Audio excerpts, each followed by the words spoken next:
is gonna win. I'll tell you what, I probably took the bait more here than ever between the last two matches. No, that TLC, he was so close and so high on that ladder, and Roman Reigns was so far away. I thought, are they gonna do it? I felt like the most invested in the possibility of Kevin Owens winning. Yeah, but just as the ref does his 9 count, you see Reigns just in desperation look at him and go, you know what? Grabs him and throws him into the light right next to him to stop the count. Yeah, outright just attacks the referee in this no disqualification match. Hot dang. Yeah, and then the only thing that really hinders this match and affects its perception a lot that you'll see is that Heyman comes over with the keys to unhandcuff Reigns, and another ref comes in and he starts doing the count, but then the ref notices, wait, Heyman can't get the handcuffs off. I'm going to get to 10 before he's actually unlocked. Oh no. Yeah, he's like, I'm going to get to 10 before he's like, Heyman, you got to get him unlocked. And then finally the ref's like, 8. And then you see him stop and everyone's just kind of watching. You're like, oh, this isn't supposed to happen. At that point, I literally said to my dad, I'm like, they shouldn't have taken the risk. They should have just had bolt cutters or something on the standby. Why did they actually handcuff him? You could have just made the sound click and Roman Reigns could just act like he's tethered to, you know what I mean? Yeah. It reminds me of a really funny story that, the story that was told or that people saw was Mark Henry was supposed to break a lock and open a cage door, but they didn't rig the lock, Yeah. So look at Mark Henry fumbling around, looking real dumb because he doesn't know what to do. The real story from that night, Jack, was Mark Henry ripped that door open with his bare hands. Yeah. It took a second, but he did what he wanted to do, and it wasn't until later somebody realized, we forgot to rig the lock. Mark Henry ripped that door wide open with his mammoth, meaty hands. Yeah. So it was similar right here where it was just like, man, why didn't you just gimmick the chain on the handcuffs? Why didn't you just not handcuff him? Or, like I said, why didn't you just go with bolt cutters to ensure that he would get unhooked? Yeah. But other than that, good, crazy match. Handstand, Roman. That counts. But other than that, good match. Crazy match at it. Wins with the guillotine, which he's been getting over since he came back in the summer. Yeah. But so we move on. The Men's Rumble. Now, I'll tell you right now, my original pick for this Rumble was Keith Lee. Yeah. Just because I thought about it and I was like, sure, they're building up Bryan to do it. Yeah. But I was like, Bryan can technically just challenge because of the fact that, Uso and Reigns have been were beating him up on SmackDown, Whereas with the Raw, the WWE Championship with Drew, it was like they don't really have a direction to go with anybody challenging Drew. So the logical choice would be through the Rumble, and so it would be Keith. But then, barring outside circumstances, Keith was not able to make it to the Rumble. And so when I heard that, and especially because they said that apparently WWE had chosen a winner Thursday, and I don't know, something in me says that I don't think on Thursday they went with the plan they had that did go down. Interesting. Yeah, no, I agree with you, Jack. The outcome of this match, this Royal Rumble match, I don't think was the long-term goal. That definitely felt like a break glass in case of emergency way of doing business. Yeah, But going into this match again, I didn't have a whole lot of expectations, or I didn't pontificate who could win. I heard a guy in a podcast say, really, you think it shouldn't be a SmackDown guy because so many of those folks could just sort of naturally, in a storyline, challenge Roman. Yeah. Like you had said. And that really, like you said, Raw is so deprived of that story, it could be jump-started here at the Royal Rumble. I will say, I I forgot to mention this for the women's one, and it happens again with the men's. I kind of got my hopes up on some people showing up, then like it just didn't happen. Like I thought Taya Valkyrie from Impact was gonna show up at the Rumble. I thought like if she signs with WWE, that's where it would happen. It didn't. And what do you think? Jay White was gonna roll into this thing? I actually did not.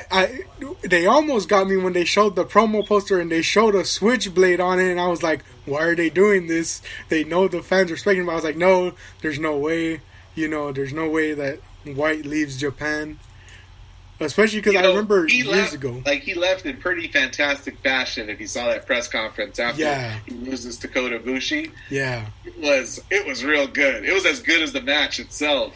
Yeah. So, I was like, I don't know if he leaves, especially because of the fact that, you know, I remember a while back he said he wouldn't go to WWE, and I was like... But they all say that, Jack. They all say it. Yeah, and, again, to go back to that press conference when he's yelling at them reporters going, I wasted 10 years of my life here. You know, and, like, he doesn't have what he thought would justify that time in the double championship.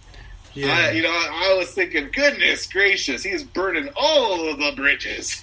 Yeah, and I was like, money does talk when it comes to wrestling, so maybe he might come. And then I was like, but then they were coming out with reports that he's still signed, and I was like, yeah, he's not coming, and there's really no chance, at least anytime soon, that WWE does a partnership with Japan and has him come out. I was like, there's no way. So, but one person that I was hoping for, and it got my hopes up because he was there, was Samoa Joe. That an entrant pops up where you hear his music, they pan over to the commentary team, and he just kind of looks at his other commentators and goes, if you'll excuse me for a bit. He stands up, removes the suit, and shows that he's in gear, ready to return. I want him to not remove his suit in a dignified way. I want him to cellophane suit like the $1 Million Man, just rips off his chest and it comes off pants and all. I was hoping for it. They didn't give it to me, though. Dang. It's been a year since we've seen Joe, and I just desperately want to see him back. I dig it. How much time we got, Jack? 22 minutes. We can do a Rumble in 22 minutes. What do you say? Yeah. Especially one that was inferior to the women's one. Yeah. So, Edge and Orton start off. Now, they switched it up. Originally, Orton was 1 and Edge was 2, but Edge's 1, Randy Orton starts at 2. And they immediately start beating each other up and stuff. And they just start going at it. Yep. And number 3 comes in, Sami Zayn. Yep. And I love Zayn just being a heel. He looks at Orton and says, I'm on your side. Let's get him. Let's get him. You know? And again, he's still going with the whole conspiracy thing of, they're against him because he's at number 3 now.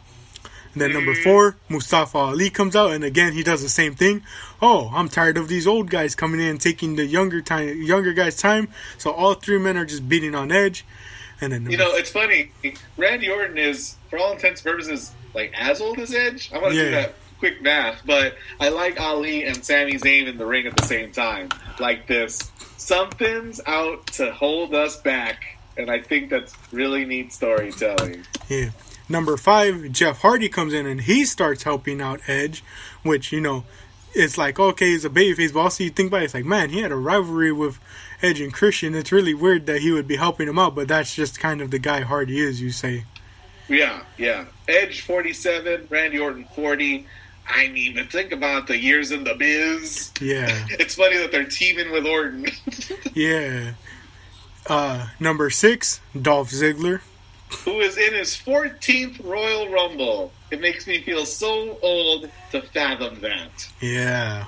Man. It's so weird. That guy's been around since 2006 or 7. Yeah, that's insane.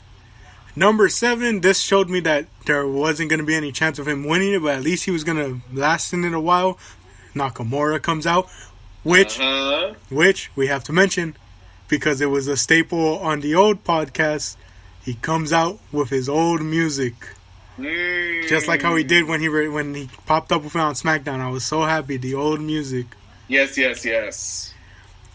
Number 8, Carlito. Whoa! First really big surprise of the Rumble. Yeah. And you want to know what I found funny was he was advertised for Raw Legends, but then he didn't go because he said he didn't just want it to be like a short cameo. Yeah. He was in the Rumble for less than 10 minutes. Hey, so now that Carlito's out, I know this happened during Carlito's entrance. We should say that Randy Orton is being held to the back, and it looks like something happened with his knee. Oh, yeah. And the outside. At first, because I saw it and I was like, ooh, Edge kind of hit him with the chair a little awkwardly because they were brawling on the outside. I was like, ooh, maybe that might be, like, real, especially because after it happened, like, you didn't really see it much. And, like, they were focusing on in-ring action. But the moment they started following Orton to the back and started showing, like, them just following him instead of focusing on him, I'm like, oh, okay, nope. Kayfabe, Orton's going to come back later. We all went into, like, hypervigilance mode, but they replayed the DDT on the table, and you think, did he hit his knee in a way that he shouldn't have? Because a DDT is a head, attack. But this guy is, like, really nursing his knee. And you look at his knee, and it touches the table. I can never look at this stuff and make sense of it. But he does this thing where, like, he hits the barricade as if, like, this could not have come at a worse time. And the refs, shout out to the refs, they're doing this, like, intercom and their lapel stuff that you think, oh, they're actually talking to somebody. Why would you have fake talking to somebody? Anyway, I got a message on Instagram right away that was like, Mr. Sleaze, is this legit? I went, I think we're being played, brother. Yeah. Number 9, Xavier Woods goes straight after Mustafa Ali. Babyface logic. Yeah. Number 10, Big E. Also, got a shout out the New Day for rocking Brody Lee gear. Yeah. Really nice touch. Yeah, I really liked it. Number 11, John Morrison comes out.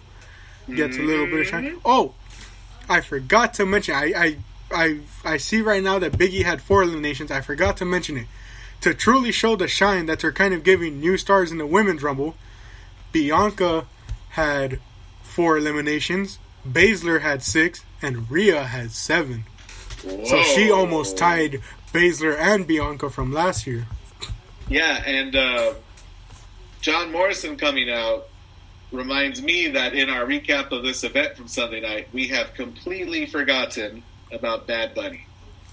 Oh, yeah. Our truth in the pre-show was calling Bugs Bunny. Yeah. And he literally was wearing flannel like he was going hunting for wabbits. And Booker's like, it's Bad Bunny. And I always found it funny, too, that freaking JBL looked at him and goes, what are you, Elmer Fudd? But, yeah, and then... speaking of John Morrison, how he saved himself. We also forgot to mention that Bianca and Naomi had gotten tangled up, and they both were saving themselves from getting eliminated because they had their feet on the bottom rope. I really, really like that spot. Yeah, and then they helped each other up. But so, next after Morrison, Ricochet. Mm-hmm. After Ricochet, Elias. Mm-hmm. And who did Elias get? Oh, Elias gets eliminated by Bobby Lashley, but he doesn't come until later. Elias gets eliminated by the next participant, according to the list I'm looking at. Oh, yeah, sorry. I got confused because I looked at the next participant. Your favorite, number 14, Damian Priest. I mean, I was glad to see this is maybe evidence that he's going to go up to Raw or SmackDown and he's done with NXT. I mean, if I'm being fair, he's gotten better in the ring. He's not changed anything about his character or his motivations, and he's gonna commit a heinous, not even a crime, it's a sin, Jack. He's gonna commit a heinous sin in a hot second. Yeah. People were saying that it looks like they have big plans for him because he went off a bit. He had 4 eliminations and stuff. It was funny.